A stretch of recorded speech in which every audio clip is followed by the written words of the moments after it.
일토소명 영화 속으로 성경에서 가져온 상징과 이미지, 영화 반지의 제왕.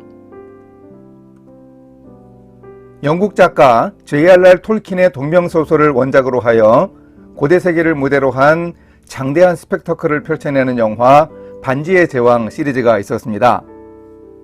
반지 원정대, 2개의 탑, 왕의 귀환으로 된 시리즈가 장장 9시간이나 되는 대작입니다. 악한 사우론이 세계를 지배하기 위해 만든 절대 반지를 파괴하기 위한 고난스러운 여정을 그려내고 있습니다.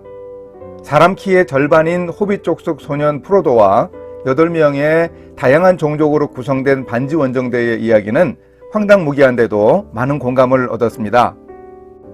그러나 이 영화를 보면서 현실과 동떨어진 판타지 세계에 대한 거부감을 느끼는 사람도 있습니다. 그런데 조금만 생각을 달리해보면 소설이나 영화란 어차피 상상력에 기초합니다. 실화를 다루는 소설이나 영화도 픽션이 가미되는 것이 당연한데 조금 더 나가서 상상력이 가미된 가공의 세계, 초현실적 사건을 다루면 어떻습니까? 사회적 금기에 해당하는 도덕적 경계선마저 마음껏 넘어서는 영화도 난무하는 형편에 이런 판타지 영화는 오히려 건전하고 유익해 보입니다. 어떤 이들은 이 작품이 동화나 환상적 이야기를 넘어 신화적 의도를 가지고 있다고 비판하기도 합니다. 하지만 톨킨의 원작 소설에 대해서 쓰레기 같은 작품이라고 악평했던 사람들과 달리 C.S. 루이스가 세계적 걸작이라고 극찬했던 것은 그가 톨킨과 친구였기 때문만은 아닙니다. 소설이나 영화를 막론하고 중요한 가치가 분명히 있습니다. 영화 반지의 제왕 시리즈를 함께 생각해 보겠습니다. 첫째, 성경에서 가져온 상징과 이미지. 영국 옥스퍼드대 고대 영어학과 교수로 가톨릭 신자였던 톨킨은 소설에 성경적 이미지와 상징을 많이 담았습니다. 물론 성경의 본래 의도나 문맥과 언제나 일치하지는 않고 이 작품 속에는 여러 개념이 뒤섞여 있습니다. 성경만이 아니라 다른 신화나 고전 작품들 속에서도 이미지를 여럿 가져왔습니다. 톨킨이 의도한 성경의 상징을 피터 잭슨 감독이 그대로 가져와서 영화 속에 살려낸 것들을 중심으로 한번 살펴보겠습니다. 호빗 쪽의 스미골이 친구 데아골과 함께 낚시를 하다가 우연히 반지를 발견한 친구를 미워해서 살인하는 장면이 나옵니다. 이 장면은 성경 속의 가인이 형제 아벨을 죽인 사건을 떠올리게 합니다. 이후 범죄한 스미골이 자신 속의 또 다른 자아인 골룸과 선악간의 갈등을 하는 모습은 로마서 7장을 연상하게 합니다. 바울이 마음으로는 하나님의 법을, 육신으로는 죄의 법을 섬긴다는 갈등을 묘사합니다. 중간 대륙의 지배를 위해서 2개의 탑 동맹을 맺은 악한 절대자 사우론과 그를 추종하는 마법사 사루만의 모습에서 바벨탑 이미지를 발견할 수 있습니다. 모리아 땅굴에서 선한 마법사 간달프가 고대의 악마 발록과 맞서 싸우다 자신을 희생하는 모습은 모리아 산에서 희생 제물이 될 뻔했던 이삭을 떠올리게 합니다. 곤도르 왕국의 왕통을 이어갈 인간족 아라곤이 죽은 자의 산에서 죽은 영의 군대를 깨워 참전하는 장면은 에스겔 37장에서 마른 뼈들이 말씀을 듣고 살아난 모습을 연상시킵니다. 마지막 힘을 다해 불의 산으로 가려다 지쳐 쓰러진 프로도를 둘러매고 가는 동반자 샘은 십자가로 향하는 예수님 대신 십자가를 졌던 구레네 시몬의 모습이 떠오르게 합니다. 이 편 2개의 탑에서 악한 사루만이 숲의 지배자 엔트들의 반격을 받습니다. 사루만이 나무를 남벌했기 때문입니다.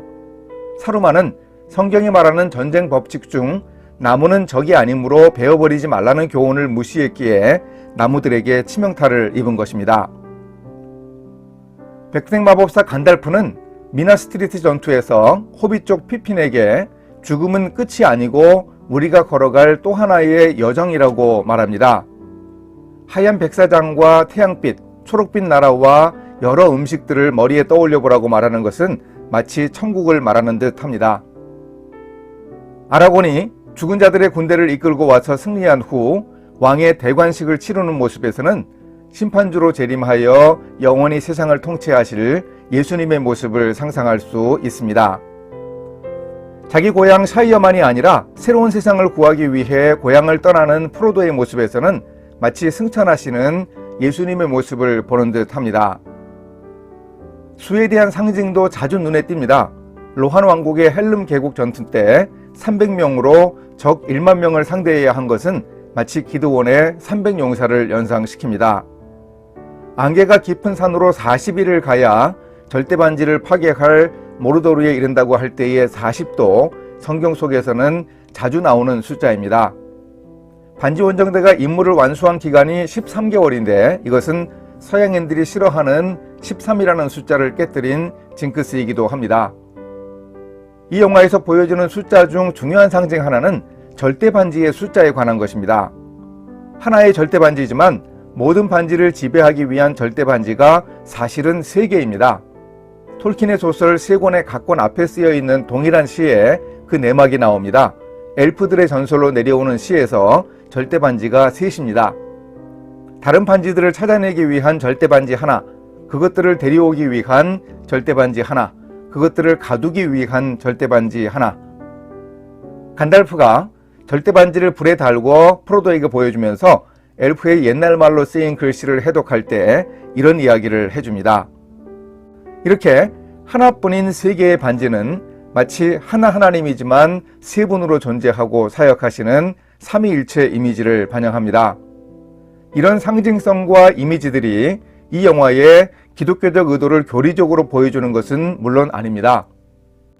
다만 원작자 톨킨이 의도했고 피터 잭슨 감독이 반영한 신학적 의미가 틀림없이 있다는 점은 우리가 염두에 둘 수 있습니다. 또 다음 영상에서 이 영화 반지의 제왕을 살펴보도록 하겠습니다.